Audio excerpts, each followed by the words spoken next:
Good afternoon. My name is John Walters. I'm very privileged to be here this afternoon to take part in this event. Listening to the various events since last night, I noticed there's a word that keeps cropping up here. It's the word passion. Passion about music, passion about work, passion about life. That's a very interesting word, passion. It's a word that's really at the heart of our civilization. It's the heart of our culture, the heart of our faith. And this story that we're about to hear is really a story of passion in that absolute sense, really. You know, it's the story of the passion. So I'll just read you the biography first of all and introduce Dr. Bhatti. Dr. Paul Jacob Bhatti, a specialist in pediatric and general surgery, has served in several hospitals in Europe and dedicated 10 years of his life to his homeland, Pakistan, as a missionary surgeon serving poor communities. He was a strong supporter of his brother, Shahbaz Bhatti, sharing his determination to uplift the marginalized and oppressed. During the 10 years he served as a missionary doctor in Pakistan, he shared in many of his brother Shahbaz's struggles. In 2003, following a dangerous attack on his life and family, he left Pakistan and returned to Italy, where he worked as an emergency room surgeon. He also established his own private clinic while maintaining his government position in Italy. Dr. Bhatti continued to closely follow Shahbaz through his efforts to protect religious minorities in Pakistan and feared for his brother's life when he received several threats. In 2011, his brother Shahbaz was assassinated. At this time, Dr. Bhatti returned to his country with the intention of saying goodbye to Pakistan forever. But during his stay in Pakistan, he decided to follow the vision and mission of his younger brother, which he strongly believed was guided by God. Since that time, he has left Italy and was elected chairman of All Pakistan Minority Alliance, an organization founded by his late brother. Dr. Bhatti also established the Shahbaz Bhatti Memorial Trust. As Minister in charge of National Harmony and Chairman of All Pakistan Minorities Alliance and Shahbaz Bhatti Memorial Trust, he is committed to bringing tolerance, peace, justice and equality throughout Pakistan. He is a strong believer and promoter of interfaith harmony and has taken part in several international conferences around the world. Currently, Dr. Bhatti is creating a roadmap to produce concrete results in society through economic empowerment of the poor, education and interfaith harmony. Ladies and gentlemen, I'm very proud to introduce Dr. Paul Bhatti.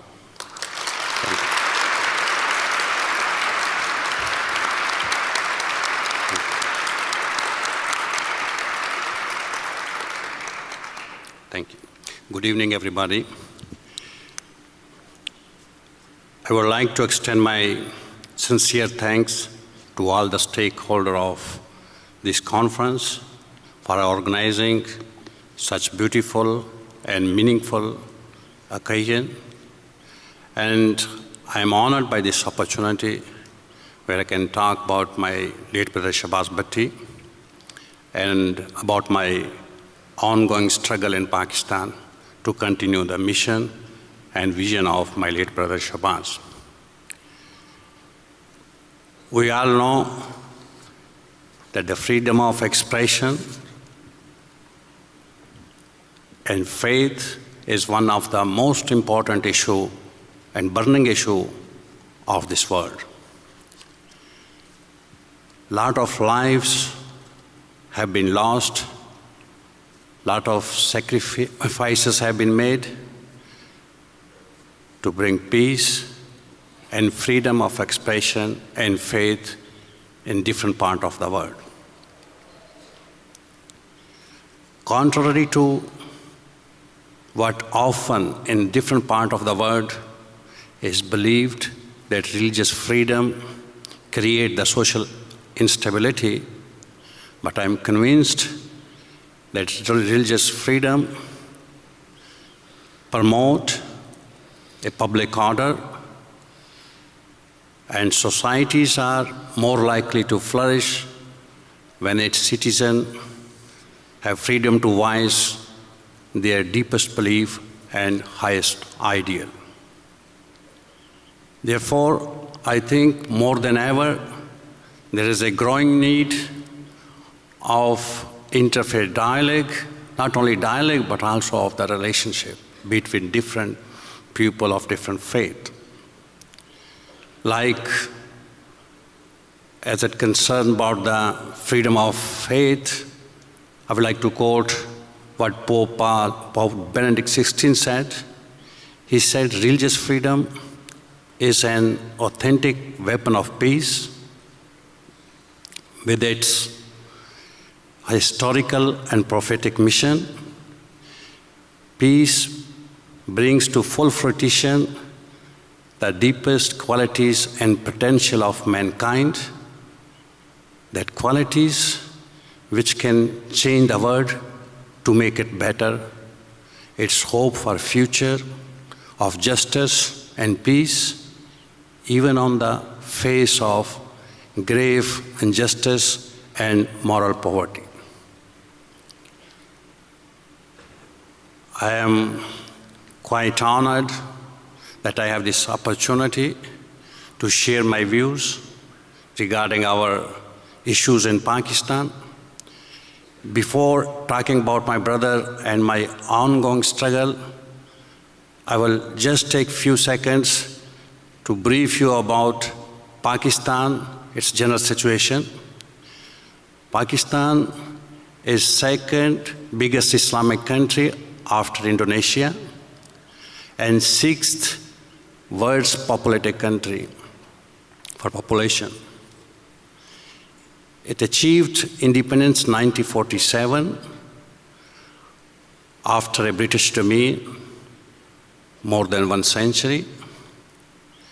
And the reason to create a Pakistan was create a separate state of Islamic world or Muslim people.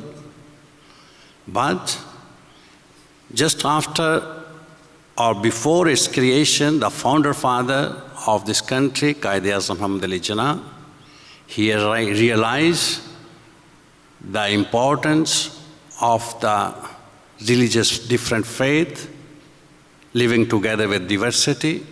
So he immediately declared that in this state of Pakistan, everybody will be free to express his faith and will be free to go his place of worship without any fear.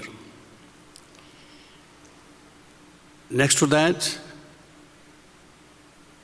I would like to say that Pakistan is a pure Islamic country because 95% of its population belongs to Muslim religion. Only 5% belongs to religious minority, out of which 2% are Christian, 2% Hindu, and 1% other religious minorities like Sikh, Parsi, Buddhist, Bhai.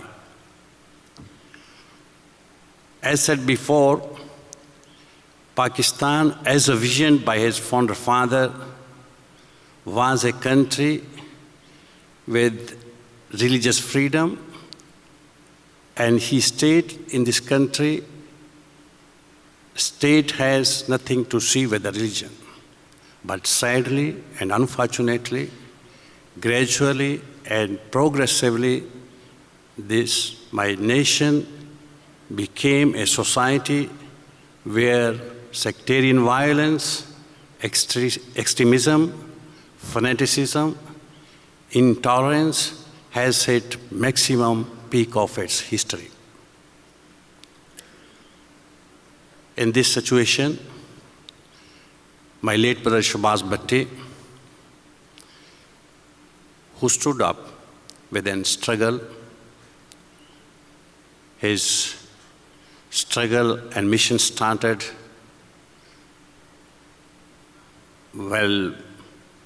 28 years for his life he has dedicated, and his mission was to liberate persecuted religious minorities, decrease or fight against intolerance, injustice, and hate in the society, creating a society where people can have equal opportunity, justice, peace, and live together without fear, with equal rights. He was a strong follower of our Lord Jesus Christ.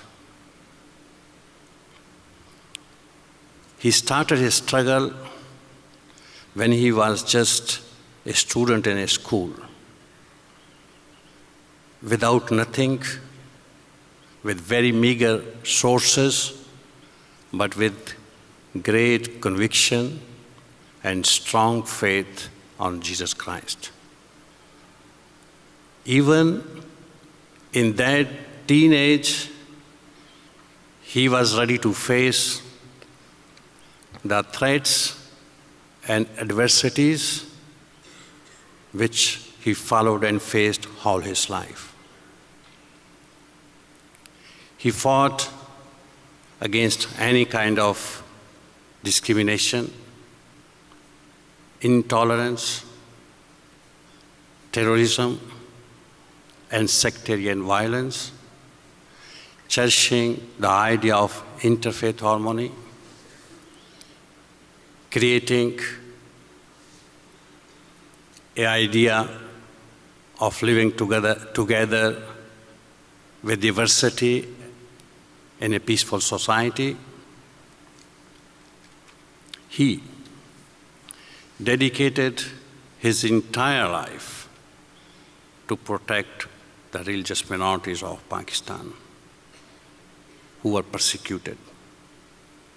He stood up against any kind of false accusation of some of the laws, especially he stood up against the blasphemy law, which has created several false victims in Pakistan.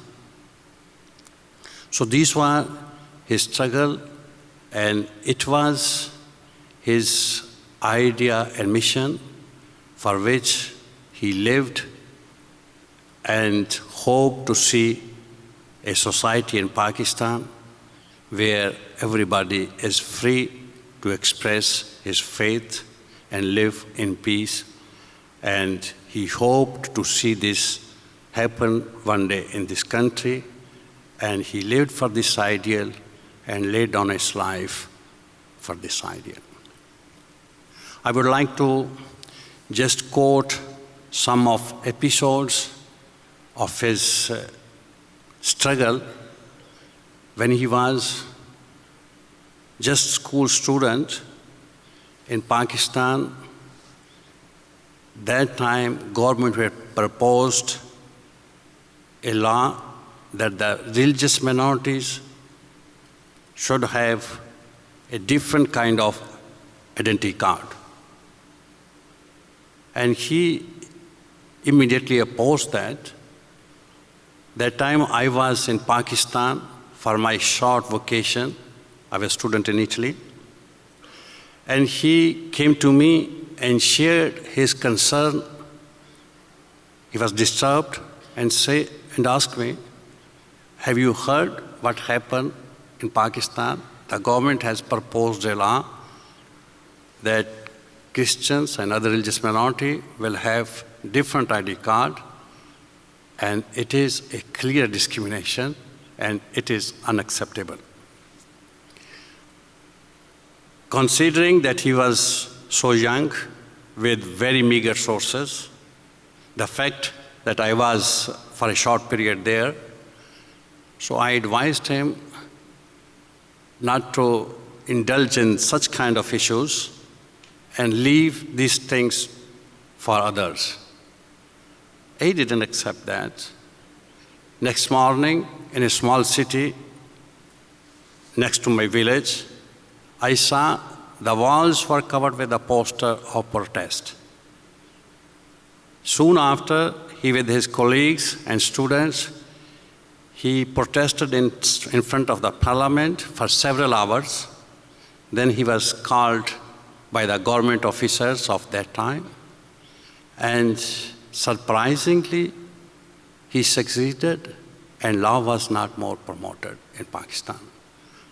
And that was quite surprising for me, and I thought these are the efforts which are God-guided.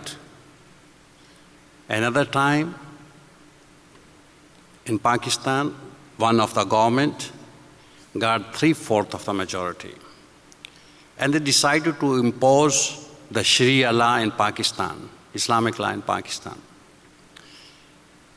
Even in that instant, he opposed that law, and law was proved with the majority in parliament. So again, he contacted me, he shared his concern, and I was absolutely having no hope that we can do something if it's approved in the. But he didn't lose heart. The law was to be implemented. It was supposed to be improved by the upper house of the parliament, by the Senate.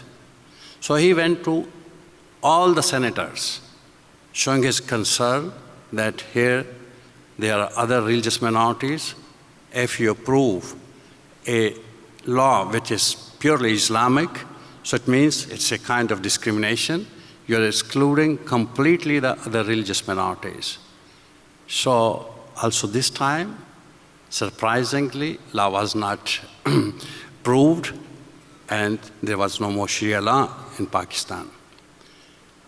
Another instance, when after litigation between a Christian and Muslim family, the Muslim mob attacked a Christian village, burning so many houses, including the lives of so many people. And everybody was afraid to go there, even to protest there. He was the only person who immediately went there and raised his voice against this violence. And that time he was the federal minister. Without caring of his position of federal minister, he stayed there for several days until the things were not settled, and he brought to the justice all these people who were, behind this scene. So these were different kind of small, episodes which I remember for a struggle as it concerned about his stand to protect the religious minorities. In the beginning, he founded an association called Christian Liberation Front. On that forum, he decided just to raise his voice on a political forum, but he declared several times that he was not inspiring any political seat, and he was not want to become a minister. And he always denied in his life that he don't want any higher political seat, neither be of minister, neither part of the government. So on that forum, but he promoted several of his colleagues and his member of his party to become a part of the parliament to raise voice for the religious minorities. Unfortunately, every time when these peoples were going into parliament, they were unable to protect the religious minorities. They were afraid to raise their voice, and even when blasphemy law was approved, some of his colleague was unable to withdraw, his signature. He signed on the sign, so he was so much disappointed that at the end, in 2007, when he was elected as a member of National Assembly, that time the Pakistan People's Party, the present party which is governing the country, proposed him to be a minister of minorities. And that time he consulted me, and I advised him and requested him to be part of the parliament, because this is the only way to raise our voice and to protect the religious minorities. In 2 years of his tenure as a minister from 2008 to 2010 almost, he brought several changes in the political sector of Pakistan. Normally, the religious minorities, and particularly the Christian community, belong to the most oppressed and marginalized part of the society. So, higher seats in the government, good professions, even in schools, colleges, they are taken by the majority because only they can be qualified. So to bring the minorities in the mainstream of the society, this only way that they should be getting these higher seats, honorable seats in job quotas. So he approved a special job quota of 5% from the government, which allowed to the minorities to bypass the normal system, and every time when there is proposal of several seats, 5% quota is reserved for the religious minorities, and that is due to him. So this is one of the fundamental steps which has changed something for the minority. And other step he has taken, that for years since the independence, upper house of the parliament, there was not presence of religious minorities, in the Senate. So it was considered a no-go area for the religious minorities. So he raised his voice saying, this is clear discrimination, and he proposed a law, amendment in a law, and now since last year, there is presence of religious minorities, of Christians, even in the Senate. Then, in all prisons, he was quite interested, in touch with the prisoners, because he felt many of them are falsely accused and poor. And wherever he went, there were mosques, but he was concerned because, as I told you, he was strong, with strong Christian faith. So he wanted that there should be prayer rooms in the prisons for the Christians too. And now in all prisons of Pakistan, there are prayer rooms. In some big prisons, there are very beautiful small churches too. So he made that change too. Then there is Minority Day. Minority Days mean all the religious minorities which are declared part of Pakistan, they should have equal right, and they should follow the vision and the constitution which was proposed by the founder father was ignored. So he proposed that day, when there was the first speech of the founder father where he declared Pakistan should be a liberal state, he declared Minority Day, that is 11th August, so this is officially part of that. Then he worked a lot on interfaith harmony, interfaith dialogue and relationship. For that, all the festivals of religious minorities are officially celebrated. There's official holiday. All government officials are bound to celebrate this day with the religious minorities like Christian, for Christmas, Easter, and so for Hindus, Diwali, or other feast. So this is a kind of message which reduces the discrimination, which give more possibility of dialogue and relationship between different majority and minority. There are several other steps he has been taken which has made difference in the society of Pakistan. He was appreciated not only by the religious minorities, but so many Muslim leaders too. Last struggle was for Asia Bibi when this poor woman of 5 children was accused of blasphemy law. He felt very badly this kind of discrimination, this kind of injustice. And Governor of Punjab, who was a prominent politician and prominent Muslim leader too, was his best friend. He shared his concern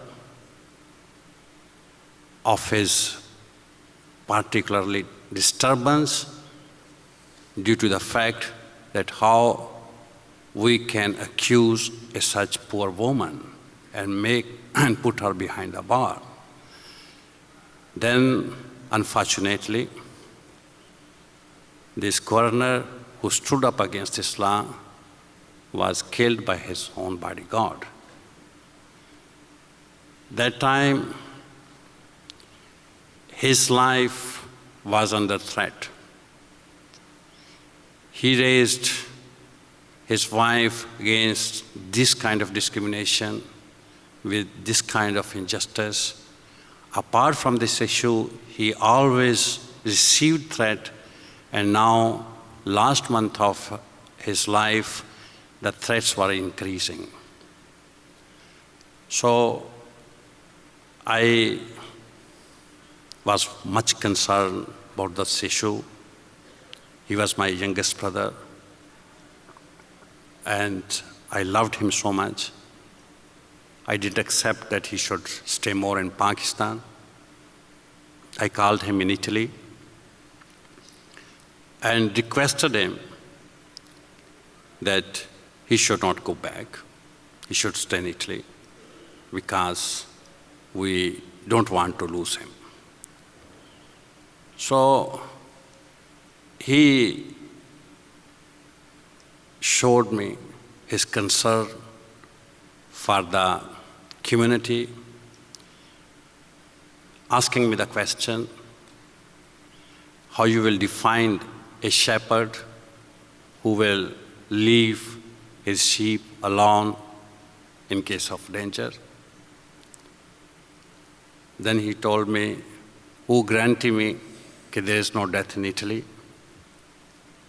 Then at the final he told, he has given his life in the hands of Jesus Christ, so he don't care about that. So if you will see the video after, he has stated in several his statements that he don't care about these threats because he is following the Jesus Christ who has given his life for us.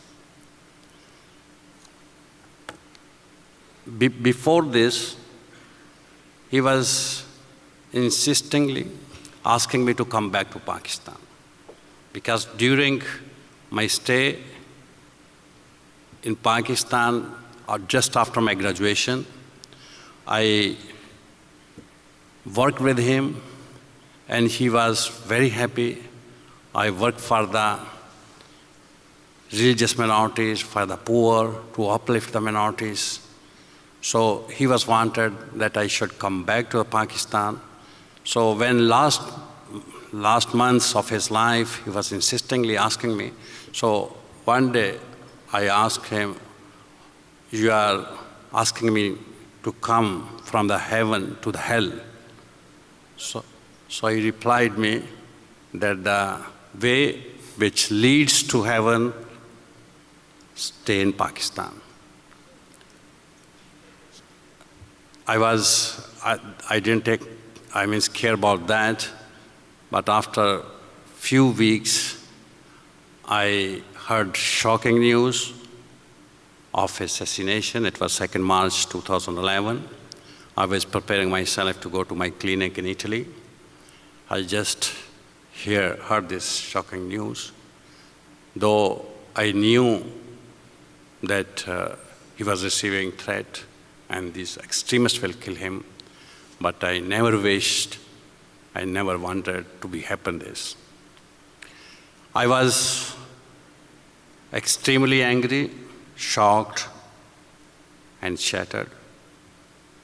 I thought and decided to say goodbye forever to Pakistan. I decided to go back just to attend the funeral and to bring rest of my family in Italy. With this conviction, when I reached in Pakistan, I saw a sea of people that was unimaginable. I didn't know how people loved him, how much he was important by the people. And I saw in their eyes as they were asking, now what? Who will continue his mission and vision? Then his association, which is named by all Pakistan Minority Lines, has an executive committee of 15 members. They came to me and asked me if I can be the chairman of his party.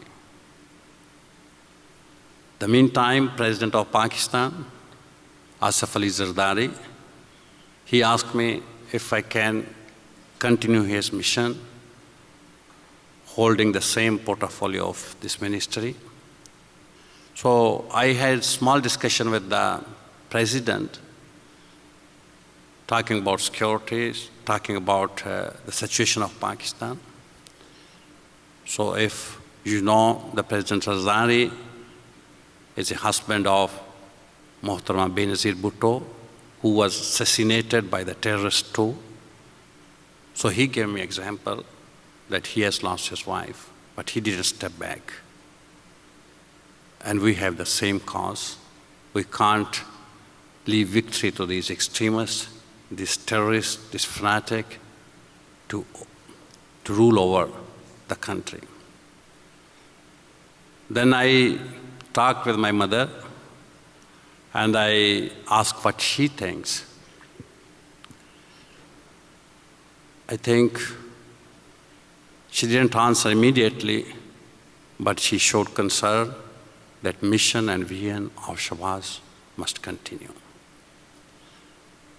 At the end, I think my conviction and heart start changing,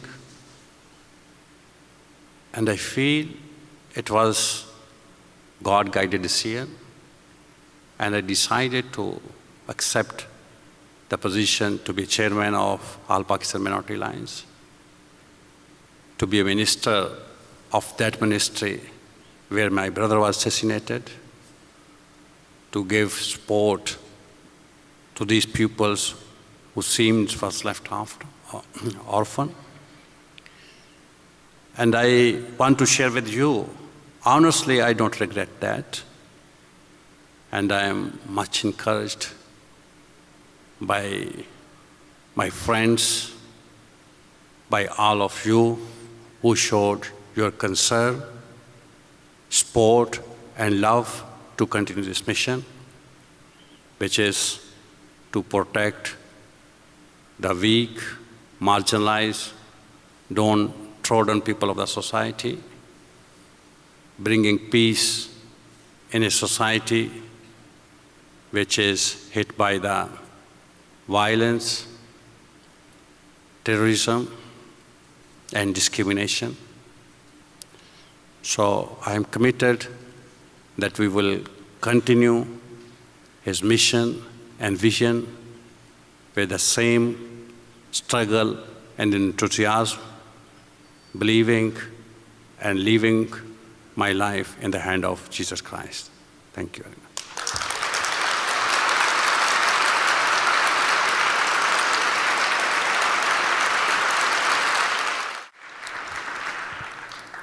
Dr. Bhatti, I want to try and understand a little more about your brother and just the nature of this man, because, you know, as I said, it's a story of great passion and also a passionate story, great heroism, courage, but clear idealism and determination. And I wondered, you know, watching your brother through his life from boyhood, did you see an exceptionality about him as a boy, as a young man? Where did this come from? Did it surprise you when it emerged in him? Did he challenge you? Did he provoke you? How do you regard him? How do you see him? What kind of man, what kind of boy was he?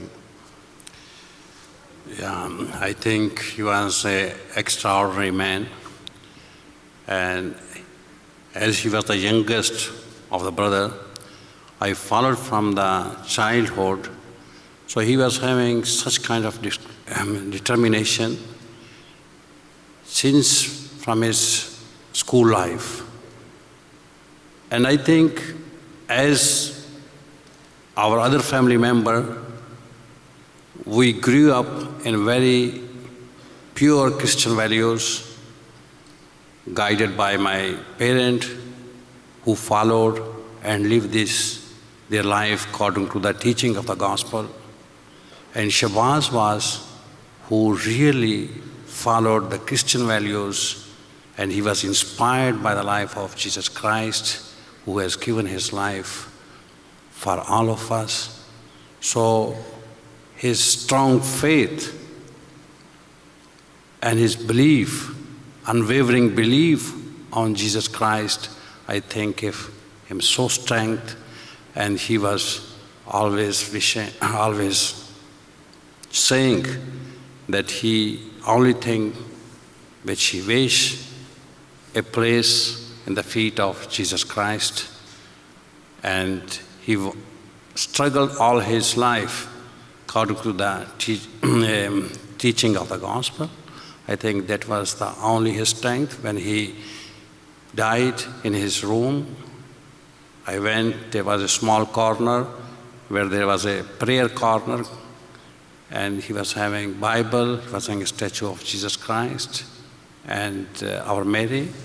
So I think that was the only reason which I think he followed so strongly, so fearlessly his mission. And I personally now feel that when you are going to face, when you are leave your life in the Jesus' hand, and you have your strong faith, you are not afraid of anything. So this is the feeling that I feel now.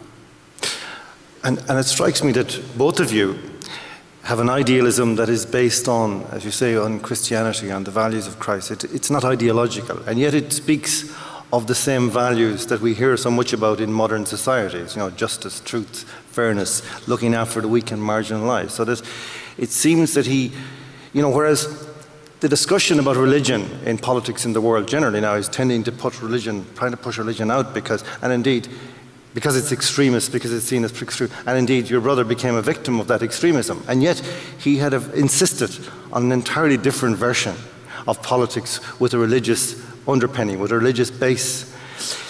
Do you see a possibility for that to work in the world? Or are you really fighting that battle, on the one hand against the extremism of the fanatics, and on the other, the extremism of the secular atheism that is coming in from the other side? You see that your brother's model and your model seem to be, to use a terrible phrase of Tony Blair's, a third way to see the world, but it seems to be squeezed on both sides.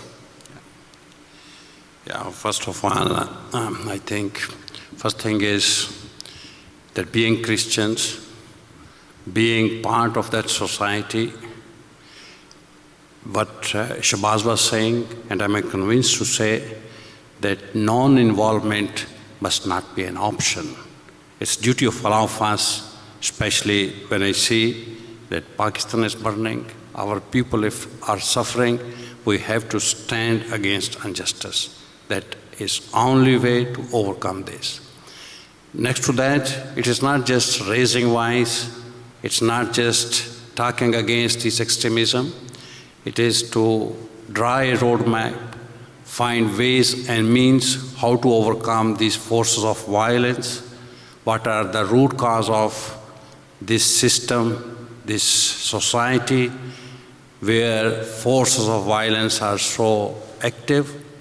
So I think if we take a model of Pakistan, it's not only we can blame extremism, there are several factors like illiteracy, poverty, intolerance, which comes due to the unstable political, socio-cultural situation of Pakistan. Pakistan got independence 65 years ago, and it's 32 years were governed by the dictators. Then we had 2 wars on Kashmir issue. We have so many refugees in that area. So people in that regions have nothing to lose because they have nothing. So a lot of people's children are brainwashed. They grew up with the strong extremist ideology, but now we can't leave them that. What was the planning and roadmap of Shahbaz? It is same me. We are promoting interfaith dialogue and interfaith relationship. We have several plans for education of children, especially for the religious minorities to bring in the mainstream of the society. We have some program to reduce the poverty. So these are the tools which will change and make change in the society. And now, after so many victims, I think a lot of people in our country start realizing that it is enough. We have to stand against that. Now, recently I followed a case of blasphemy law. A small mentally retarded girl was accused of blasphemy. And I thank God that was a case I had a possibility and opportunity to follow and defend this case.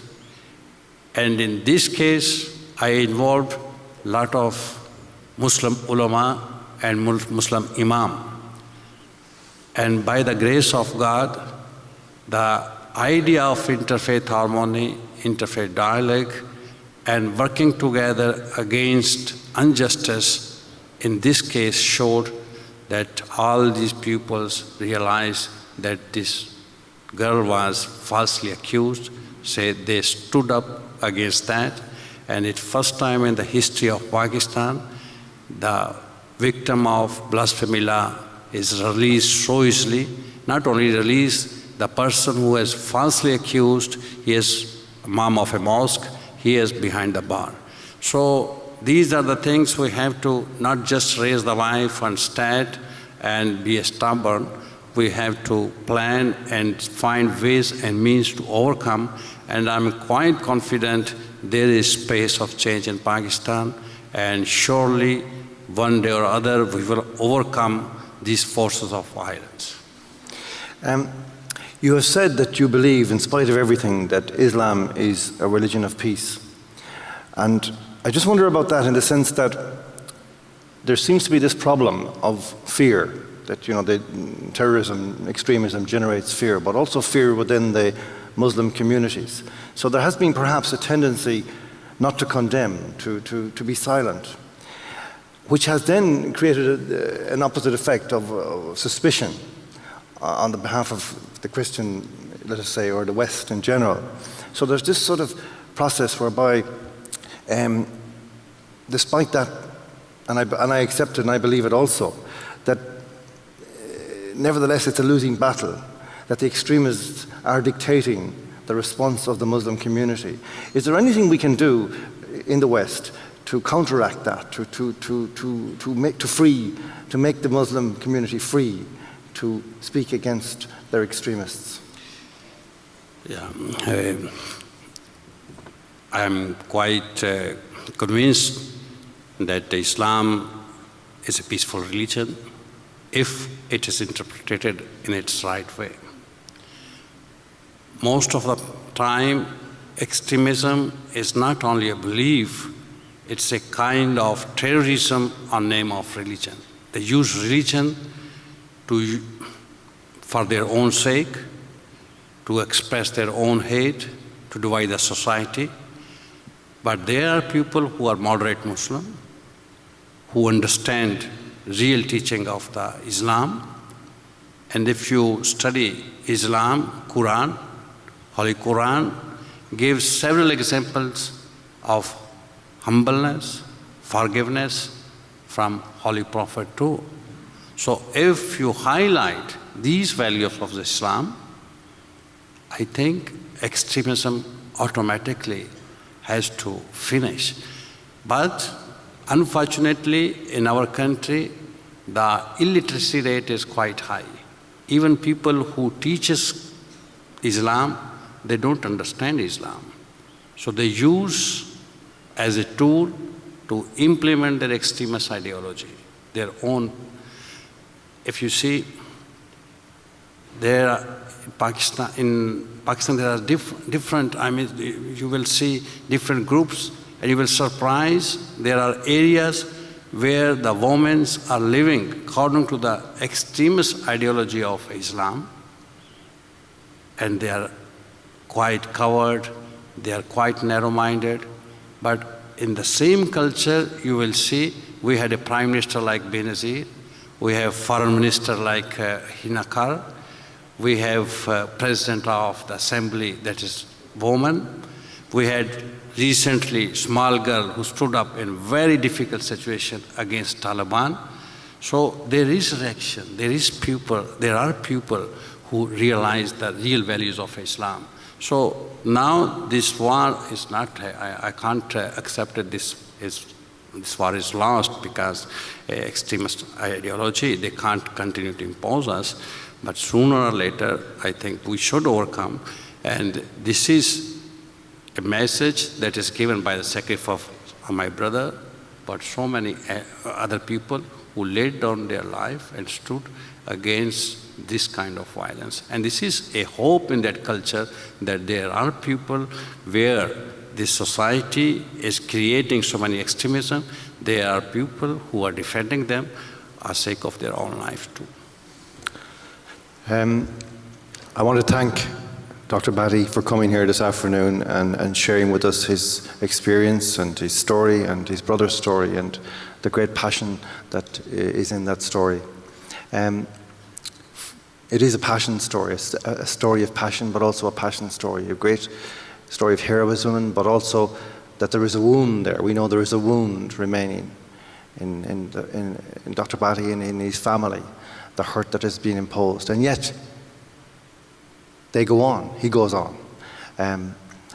It's an extraordinary story for us in the West, I think, because it perhaps serves, hopefully it will serve to awaken us to something that we've lost in our culture.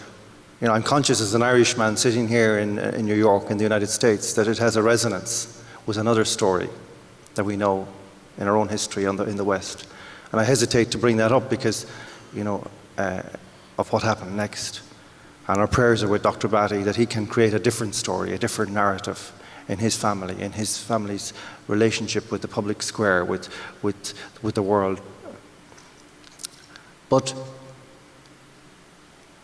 I think, without wanting to make this, to draw an Anglo-centric conclusion from this, nevertheless, I think there's a great challenge and a great provocation for us to see what can come from the pure sense of freedom that comes from a faith such as both of these men had, both of these brothers have.